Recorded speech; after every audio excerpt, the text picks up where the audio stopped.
Hola, ¿qué tal? Gracias por estar con nosotros. Les saluda Andrea Salazar. Hoy vamos a estar hablando sobre el cáncer de ovario con la doctora Karina Vargas de Oncología GSK Centroamérica y el Caribe, a quien le damos la bienvenida. ¿Qué tal, doctora? Muchísimas gracias por la invitación. Encantada de estar acá acompañándolos y pues con ustedes y todos los televidentes. Doctora, pues bueno, estamos en ese mes que se conmemora, ¿verdad?, el tema del cáncer de ovario, para recordar a las personas, ¿verdad?, sobre este cáncer que muchas veces puede ser silencioso. Y yo le quería preguntar porque precisamente hace unos días conversaba con otro doctor y me decía que muchas veces el cáncer tiene síntomas muy inespecíficos, y me imagino con el tema del cáncer de ovario es algo todavía más complicado. Claro. De poder decir, bueno, tengo este síntoma, tiene que ser cáncer de ovario. Está muy difícil, ¿verdad? Claro.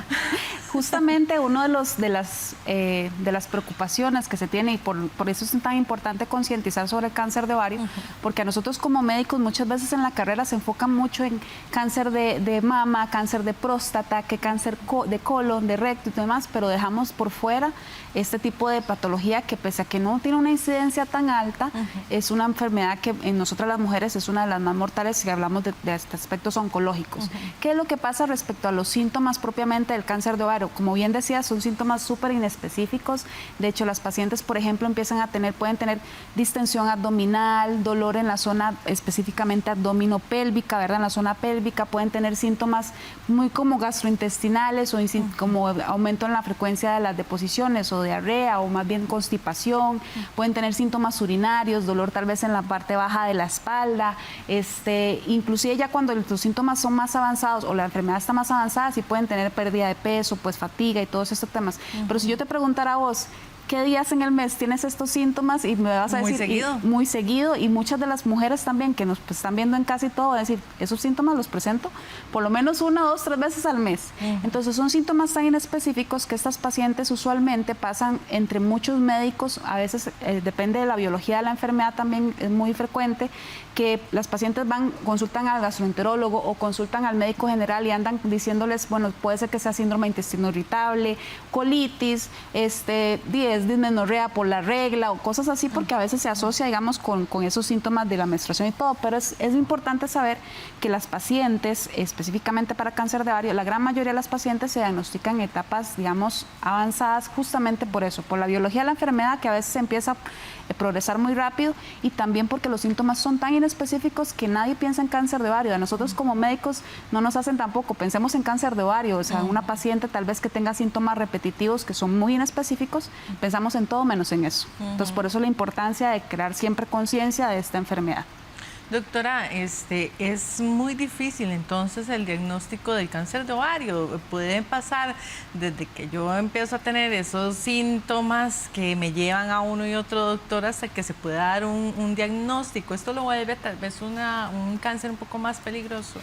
De hecho, en el sentido, justamente lo que bien decías, es que hay pacientes que llevan su tránsito en la enfermedad de 6 meses, incluso hasta 3 años con molestias. Es lo que nosotros hemos descubierto, digamos, en ese flujo del paciente, que hace que muchas veces el diagnóstico por eso también se hace tan tardío. De hecho, el 80% de las pacientes, 75-80% de las pacientes, lastimosamente, se diagnostican en etapas 3 o 4, que ya estamos hablando de una enfermedad avanzada que sale un poquito más fuera de la pelvis, ¿verdad? O enfermedad metastásica inclusive, que hace que efectivamente la enfermedad sea más complicada de tratar, que haya menos también opciones terapéuticas. Aquí lo importante es, como bien decías, a veces las mujeres pensamos que con solo ir a hacernos el Papá Nicolau ya cubrimos y ya no tenemos, porque muchas de las pacientes llegan así. De hecho, en mi carrera me tocó diagnosticar a algunas pacientes con cáncer de ovario, o sea, que cuando era ya medicina general como tal.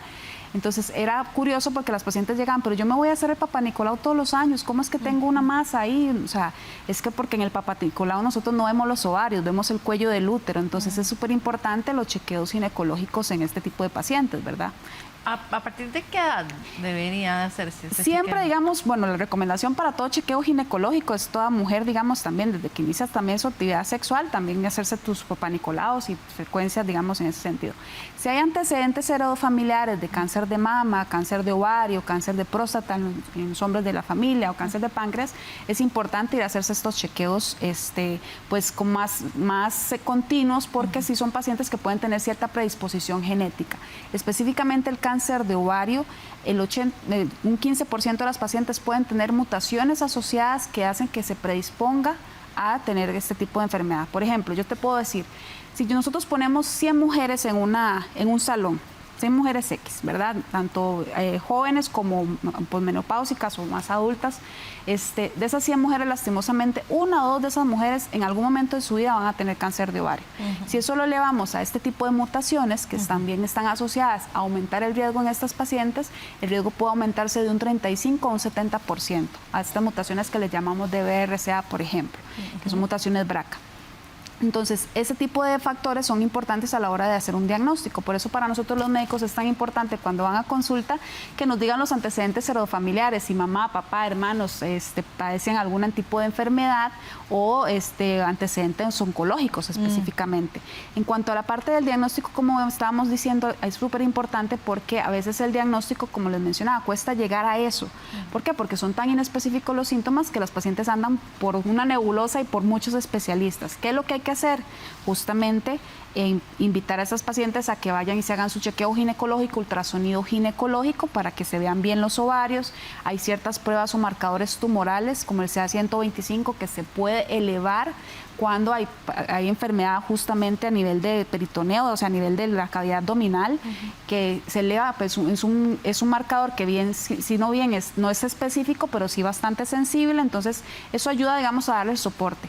Pero en las pacientes que sí tienen riesgos antecedentes familiares, sí el chequeo es mucho más frecuente. ¿Qué tan frecuente es esta enfermedad en Costa Rica? En Costa Rica estamos hablando que hay alrededor de unos 140 a 150 casos al año. ¿Qué quiero decir con eso? Una mujer se diagnostica con cáncer de ovario prácticamente cada 2 días. Y lastimosamente, 1 o 2 mujeres fallecen por esta enfermedad cada 5 días, que es una de las enfermedades, digamos, oncológicas en nosotros las mujeres de las que tienen mayor mortalidad. Doctora, bueno, muchas veces también estos síntomas que usted me mencionaba, pues son, como usted lo decía, a veces los síntomas que tenemos antes de la menstruación, ¿verdad? También se puede confundir estos síntomas con otros trastornos tal vez que tienen que ver con la menstruación. Sí, por supuesto. De hecho, hay pacientes que pueden tener trastornos, digamos, como tipo de dismenorrea, que es dolor a la hora menstrual, o que tengan sangrados intermenstruales. Es menos frecuente porque, como te digo, la gran mayoría de las mujeres que se diagnostican con cáncer de ovario son mujeres posmenopáusicas, específicamente ya mayores de los 66 años, anda el promedio, digamos, general, pero sí hay mujeres muy jóvenes que se pueden diagnosticar con este tipo de enfermedad, que igual están menstruando, igual pueden tener como anormalidades o por así decirlo, ciclos sangrados anormales, como le decimos, ¿verdad? ¿Cómo cuál? ¿Cómo podría ser un ejemplo de un sangrado normal? Sangrados normales puede decir que sean sangrados muy abundantes, o bien que tengan tal vez spotting, o lo que llamamos manchados entre el ciclo, digamos, de la misma ciclo menstrual, ¿verdad? Que no está, tal vez no es mi regla, pero a medio ciclo empecé con unos manchaditos ahí que no estaba detectando, pero ese no es como el síntoma tan principal, como te decía, del cáncer de ovario, más que todo síntomas inclusive urinarios, que sientan como ardor al orinar, o específicamente distensión en el abdomen o dolor en la zona pélvica, que como bien decían, si nosotros ponemos a varias mujeres en una sala y preguntamos cuántas de estas tenemos en el mes, todas levantamos la mano, porque al final de cuentas son síntomas muy, muy frecuentes. Y es por eso que lastimosamente, como te decía, la gran mayoría de pacientes se diagnostica tarde. Y otra cosa también por la misma biología de la enfermedad, que avanza rápido. Pero la importancia, por eso yo sí insto a que seamos pacientes. A mí me encantan los pacientes necios, los que consultan, reconsultan y dicen, si yo tengo una molestia que me está durando, o sea, a nosotros no nos debe doler nada, o sea, nosotros somos seres humanos, estamos perfectamente diseñados, y pues en teoría a nosotros no nos debe doler nada. Si nos duele algo, hay que buscar por qué. Puede ser que sea algo meramente somático, que sea algo que es por estrés o lo que sea, pero cuando hay dolor abdominal y hay ciertas molestias, hay que buscar la causa, y hasta no tener la causa, pues sigamos consultando. Y ya si un síntoma se repite más de 6, 7, 8 veces en el mes, pues hay que ver qué es lo que está pasando. Y yo por eso insto a que las mujeres y los hombres que también tienen esposas, mamás, hijas, etcétera, siempre insten a que esas chicas, o sea, esas mujeres se vayan a hacer sus chequeos regulares o a explorar qué es lo que está pasando. Doctora, bueno, usted me decía que bueno, normalmente es como en mujeres tal vez mayores, posmenopáusicas, las que tienen este tipo de cáncer, pero también podríamos decir que cada vez se ven más casos en mujeres jóvenes. Sí, cada vez hay más casos en mujeres jóvenes. En términos generales, en oncología, cada vez se está diagnosticando pacientes más jóvenes con cáncer. Entonces, eso ya es como una... Básicamente se ha visto por el estilo de vida, la contaminación, digamos, esto es lo que nosotros llamamos epigenética, que son como factores que influyen en que cambie nuestro ADN y se hagan estas mutaciones, que nuestro cuerpo es tan perfectamente diseñado que nosotros tenemos mecanismos para reparar nuestro ADN, nuestros errores que pasan con las células. Pero ¿qué es lo que pasa? Esto es justamente lo que nosotros vemos en que por estos factores epigenéticos que están influyendo, radiación, el sol, la alimentación, por ejemplo, y también el componente genético como tal, ¿verdad? La herencia, hace que todo tipo de cáncer, incluyendo el cáncer de ovario, se vaya diagnosticando en pacientes más jóvenes. Entonces, instar siempre la parte del estilo de vida, la calidad de vida, y como yo les decía, justamente en los pacientes que tenemos antecedentes oncológicos, consultar a tiempo y hacernos nuestros chequeos regulares, porque un diagnóstico temprano marca la diferencia. En cáncer de ovario, lastimosamente, no hay un screening como tal, como un tamizaje, como sí lo hay para cáncer de mama o cáncer de cervix, por ejemplo, cáncer de cuello uterino, como decíamos, o cáncer de colon o recto, que podemos hacer ciertos exámenes para hacer diagnóstico. En cáncer de ovario no hay, porque lastimosamente a veces se hace un ultrasonido, tal vez abdominal, y los ovarios, si la mujer es muy gruesita o tiene mucho gas, tal vez los ovarios no se ven bien, tal vez se puede ver como un quiste, que parece un quiste simple, y al final no era un quiste, era un tumor. O las pruebas, digamos, como estas que te mencioné anteriormente, el CA-125 se puede elevar por otras causas, no necesariamente solo por cáncer, ¿verdad? Entonces, hay síntomas que a veces, o diagnósticos por ultrasonido y todo, que pueden tirar una falsa alarma, se opera la paciente y al final no era nada, o más bien no se opera, y si era algo, ¿verdad? Si era un cáncer. Entonces no hay un screening, lastimosamente, para cáncer de ovario para poder detectarlo a tiempo. Entonces, como bien decías, es una enfermedad difícil de diagnosticar, se lleva mucho tiempo en el proceso, y por eso la importancia de hacer conciencia y que pensemos en cáncer de ovario. O sea, hay que pensar en cáncer de ovario porque nadie lo piensa, ni siquiera los mismos médicos, porque no nos entrenan tanto como para decir como es una causa de dolor abdominal y puede ser algo importante que hay que explicarle a las mujeres y a las chicas que estén pendientes, ¿verdad? Sí, no es nada más llegar y decir como es una colitis. Exacto. Es que ya ahorita le va a venir la menstruación. Exacto. Bien, doctora, vamos a hacer una pausa, pero ya Perfecto. regresamos con más aquí en Conversamos. Okay.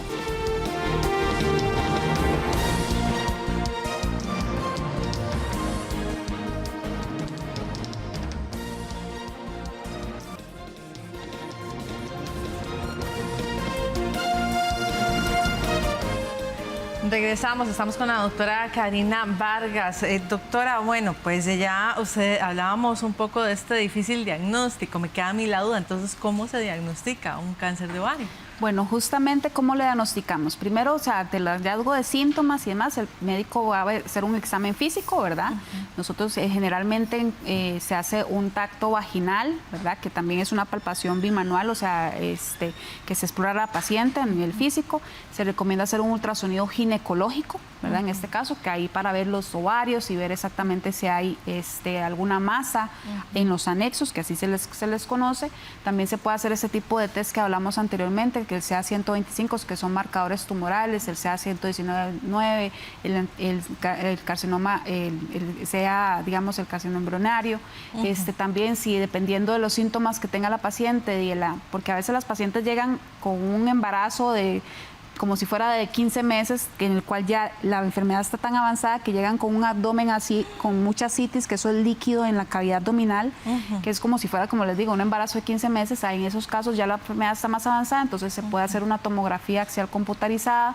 Ya ahí, cuando ya hay sospecha como tal de la enfermedad y hay una masa diagnosticada, o sea, que se ven en los estudios de imágenes y demás, sí se tiene que hacer una biopsia, justamente para hacer el diagnóstico como tal de cáncer de ovario y de ver qué tipo de histología o de tipo células, digamos, tiene ese cáncer, para ahí definir el tratamiento y el abordaje de la paciente. Entonces, por ejemplo, si yo quiero descartar que tengo un cáncer de ovario, puedo ir y pedir ¿cómo me decía? Un ultrasonido ginecológico. Ajá, el vaginal. El vaginal, sí. Que se hace pues normalmente a veces en las consultas. Ajá, exacto. Doctora, ¿qué otros factores de riesgo hay en cuanto al cáncer de ovario? En cuanto al cáncer de ovario, como en todo tipo de cáncer, ¿verdad? Tenemos primero el factor de la edad, el factor, digamos, por ejemplo, de la obesidad, una dieta alta en grasas, también está asociado, por ejemplo, la enfermedad pélvica inflamatoria para cáncer de ovario, pacientes, por ejemplo, que utilizan terapias de fertilidad, o sea, para quedar embarazadas, porque estamos estimulando constantemente el ovario.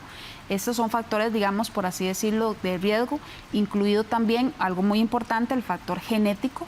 Hay un porcentaje de pacientes que pueden tener un síndrome hereditario que se llama síndrome de Lynch, o bien que tienen asociados estas mutaciones de los genes BRCA, que tienen mutaciones genéticas, ¿verdad?, que los predisponen a tener ese tipo de cáncer, que estamos hablando alrededor de un 15% de los pacientes.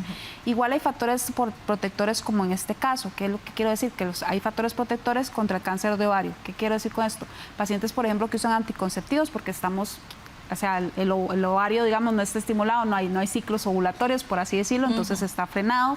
Pacientes, por ejemplo, otro de los factores de riesgo que no mencioné, anteriormente fue, por ejemplo, las pacientes que les viene la regla muy temprano, lo que nosotros llamamos una menarca temprana, o pacientes con una menopausia, digamos, pacientes que tienen una menstruación a los 9, 8 años, por ejemplo. Chiquitas que les vienen muy temprano y que tal vez se les va la regla muy tarde, esa menopausia tardía, que mujeres tal vez de 50, 60 años que siguen menstruando, 55 años, 60 años que siguen menstruando, esas menopausias tardías, es porque tenemos muchos ciclos del ovario, ¿verdad? Muchas ovulaciones, y eso estimula obviamente el tejido, entonces se ha asociado como factor de riesgo, y es por eso que, digamos, los anticonceptivos se catalogan como un factor protector, ¿verdad? En ese sentido, igual los embarazos, la lactancia, que también son factores, digamos, que disminuyen para riesgo de cáncer de mama, por ejemplo, y es lo que más se ha visto, pero igual todo esto está asociado a que podemos tener nada de factores de riesgo, igual hacer este tipo de cáncer, pero como les mencionaba, está muy influenciado por todos esos factores también epigenéticos y todo, y que el cáncer ha ido cambiando y diagnosticándose en gente cada vez más joven. ¿Podría este tipo de cáncer provocarnos también problemas hormonales? Sí, de hecho podría provocar trastornos hormonales asociados, no es tan frecuente, pero sí podría. ¿Como cuál, por ejemplo? Sí, básicamente, bueno, como esto decía, sangrados intramenstruales, ¿verdad? Que las pacientes tengan sangrados intramenstruales, tal vez la parte, digamos, anímica puede variar en las pacientes, ¿verdad? Más la habilidad emocional y todo, pero eso es algo como más secundario a todo lo que está pasando, digamos, en los ovarios, por así decirlo, ¿verdad? Doctora, a veces, pues como pacientes también nos da un poco de miedo ir a hacernos estos exámenes pensando que nos van a decir que tenemos cáncer, pero hay que recordarle a las personas que nos están viendo que es mejor más temprano, que es más fácil, ¿verdad? Recuperarse de una enfermedad como esta si hay un diagnóstico más temprano. Completamente de acuerdo, y lo que decías es justamente las pacientes tienen las personas tenemos que entender que entre más temprano se haga un diagnóstico en cáncer es muchísimo mejor. Como les mencionaba, lastimosamente muy pocos pacientes se diagnostican temprano por la biología de la enfermedad y por esta dificultad de que son síntomas tan inespecíficos. Lo importante es acudir al médico, ser paciente en eso, hacernos nuestros chequeos regulares. Yo insto a eso, o sea, si nosotros nos molesta algo, tenemos que buscar la causa, y para eso hay personal entrenado para hacerlo. Y sin miedo. Y sin miedo, o sea, simplemente, o sea, hay algo. Y más, si tenemos antecedentes familiares, buscar hacer esos chequeos más frecuentes. De hecho, en Costa Rica, por ejemplo, y en muchos lugares de Centroamérica, existe la parte también de consejería genética. En el caso que yo tenga antecedentes familiares, hay médicos también especializados en este tema que pueden hacer cierto tipo de pruebas que también tienen su componente de llevarlo con cuidado, porque es una información que puede generar también mucha angustia en los pacientes, que si yo tengo una prueba que me salió positiva, que tengo un gen X que me puede predisponer a X o Y tipo de cáncer y que puedo heredarlo también a mis hijos, tengo que manejar esa información con cuidado, y por eso sí insto a que sea siempre personal médico entrenado que les dé ese apoyo y ese acompañamiento a esos pacientes también. Y hay Perdón, no, adelante. Y hay estrategias justamente para evitar el riesgo. No sé, bueno, todos me imagino que saben quién es Angelina Jolie, la actriz. Claro. ¿Cierto? Ok, Angelina Jolie es una actriz que su mamá falleció por un cáncer de mama súper agresivo. Ella se hizo un panel genético, tenía una mutación asociada en BRCA1, o sea, en los genes BRCA, BRCA1, y ella se hizo una mastectomía bilateral, se quitó ambas mamas y se quitó los ovarios, hizo una forectomía, se quitó los ovarios para disminuir el riesgo en un futuro de padecer cáncer de mama y cáncer de ovarios. Igual, igual no se le excluye el riesgo de cero. ¿Por qué? Porque el cáncer de ovario también, bueno, puede dar trompas de falopio, en peritoneo como tal, que es en cavidad abdominal. Entonces no se elimina el riesgo del todo, pero sí se reduce hasta un 90-95%. Entonces eso es algo que también son medidas de estrategia que se dan justamente en estos pacientes que tienen estos riesgos heredofamiliares, ¿verdad? En este caso, genéticicos. Doctora, ¿cómo son los tratamientos para este cáncer? Justamente el tratamiento antes de los pacientes era, yo cuando he hablado con oncólogos mucho más añosos, ¿verdad? Decía, para nosotros era súper frustrante tratar a pacientes con cáncer de ovario porque casi que las mandaban directo a cuidados paliativos. Ahora la gran ventaja es que hay cambios en el paradigma de tratamiento del cáncer de ovario. Las pacientes igual con cáncer de ovario, el primer tratamiento va a ser la cirugía. Lo que se busca es quitar todo lo que haya de tumor. Es una cirugía muy extensa, es una cirugía que puede durar 5 horas o más. Wow. Tienen que hacerlo ojalá ginecólogos, oncólogos y cirujanos, oncólogos especializados en operar cáncer de ovario, ¿verdad? Porque es una cirugía bastante compleja. Aparte de la cirugía, los pacientes reciben quimioterapia, que es carboplatino plaquitaxel, que es una quimioterapia que dura alrededor de 5 o 6 meses, porque es un ciclo, digamos, un tratamiento, una infusión, cada 3 semanas por 6 ciclos, ¿verdad? Y las pacientes pueden tener una opción, ¿verdad?, de recibir terapias de mantenimiento. Porque ¿qué es lo que pasa con el cáncer de ovario? Lastimosamente el cáncer de ovario, al ser diagnosticado tan tarde y tener más del 70%, y por la biología de la enfermedad, más del 70% de las pacientes recaen en la enfermedad, quiere decir, el tumor vuelve. Entonces es una enfermedad de múltiples recurrencias, que la paciente tiene que exponerse a quimioterapia cada cierto tiempo. Entonces, ahora actualmente hay otras terapias de mantenimiento que se dan justamente después de la quimioterapia. Esto hay terapias como los inhibidores PARP específicamente o los antiangiogénicos que se utilizan justamente para evitar que las pacientes recaigan pronto en la enfermedad y alargar esos tiempos libres de quimioterapia en esas pacientes, ¿verdad?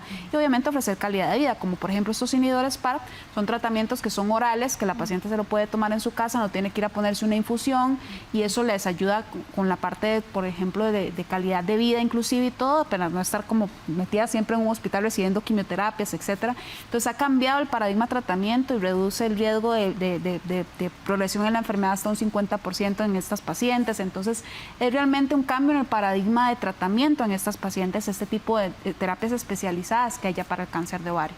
Y eso ha cambiado en cáncer en general, o sea, los tratamientos oncológicos, y el objetivo creo que de todas las compañías farmacéuticas también es justamente eliminar o erradicar el cáncer como causa de muerte, sino que sea una enfermedad crónica como cualquier otra. Y para eso se hacen tratamientos especializados, justamente más dirigidos específicamente al ADN del tumor y atacar de esa forma, digamos, más estructurada a este tipo de enfermedad que todavía es un problema claramente de salud, ¿verdad? Doctora, qué tan importante también es el tema de la educación, ¿verdad? También desde pequeñas nosotros enseñamos a nuestras hijas a cuidarse, a estar haciéndose chequeos, porque bueno, si yo, por ejemplo, como mamá tengo 10 años de no ir a hacerme ni siquiera un examen de sangre, es el ejemplo que yo le estoy dando, ¿verdad? Eso es súper importante y yo por eso siempre insto que nosotros debemos ser, bueno, como les mencionaba, hacer nuestros chequeos regulares es esencial. El hecho, digamos, vos hablas de niñas, de hacer no solo tu examen de mama desde que ya son pequeños, digamos, desde que empiezan a menstruar inclusive, o incluso los mismos hombres, ¿verdad? O sea, tienes que revisarte tus testículos, o sea, todos los meses, ojalá hacerlo como una rutina para revisar que no haya ningún tipo de cáncer. Y eso es para todo, se aplica para todo tipo de cáncer, todo tipo de enfermedad, siempre hacer chequeos regulares, el diagnóstico temprano, o sea, la medicina preventiva sale 1000 veces más barato que tratar a un paciente. Y menos doloroso. Menos doloroso, por supuesto, y es mucho más fácil tratar a esos pacientes, ¿verdad? Porque muchas veces con cambios en estilo de vida se pueden hacer ciertos ajustes a muchas enfermedades.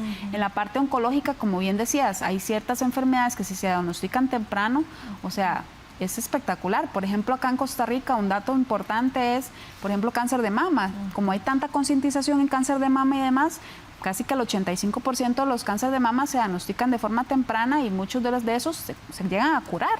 Entonces tenemos oncólogos espectaculares acá en el país y todo, pero sí es algo que es importante siempre enfocarnos en esa concientización. Y como bien te decía, cáncer de ovario hay una necesidad insatisfecha justamente porque los médicos, o sea, los pacientes y la gente en general no está acostumbrada a hablar del tema porque no es algo que se hable mucho, ¿verdad? Y como bien decía, son síntomas tan inespecíficos que hay que recordarlos y pasar la voz. O sea, el objetivo de este tipo de entrevistas y este tipo de mensajes es justamente pasar la voz y decir, pensemos en esto y consultemos eso.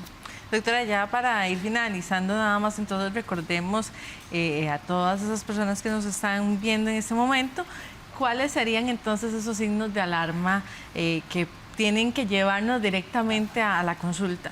Bueno, número uno sería, bueno, si yo ya soy, o sea, una mujer igual que menstruo, que, o sea, independientemente si me viene o no la regla, ¿verdad? Siempre, si yo tengo un dolor abdominal, pélvico, si tengo malestar, distensión abdominal, si empiezo con una sensación de masa, ¿verdad? Porque a veces el ovario empieza a crecer y se vuelve como una masa y usted se palpa una pelota, por así decirlo, como decimos acá. Algo que nunca había sentido ¿qué es esto que me siento acá? Dolores, digamos, de espalda o trastornos, como bien decías, gastrointestinales o trastornos urinarios, ¿verdad? Dificultad para orinar o bien este tipo de síntomas que sí son alerta. Y no solo para cáncer de ovario, puede orientar para otro tipo de cáncer, ¿verdad? Por ejemplo, endometrio, o sea, para el cáncer de endometrio, los sangrados posmenopáusicos siempre hay que consultar. Entonces, todo este tipo de cosas siempre hay que llevar como la alerta de que es mejor consultar y pecar por, como decimos, por necio y consultar, ¿verdad? Y ser necio con nuestros médicos a dejarlo pasar y hacerse loco, ¿verdad? Y decir, no, esto debe ser colitis o debe ser cualquier cosa. Y algo también súper importante, si yo tengo antecedentes cero de familiares de cáncer de mama, cáncer de ovario, cáncer de próstata, hombres, o cáncer de páncreas, estos son tipos de cáncer que están asociados a estas mutaciones que hemos mencionado, que pueden tener una predisposición a este tipo de cáncer o a estos que acabo de mencionar. Entonces es importante, si yo tengo estos antecedentes, decírselo a nuestro médico y si se requiere en este caso hacer una consejería genética o demás, pues buscarla. Bien, perfecto, doctora. Muchísimas gracias por estar con nosotros. Muchísimas gracias por la invitación, un gusto estar acá. Bien, con esto terminamos. Gracias por su compañía. Quédese con nosotros, con la programación de su Canal 13. Que la pase bien. Gracias.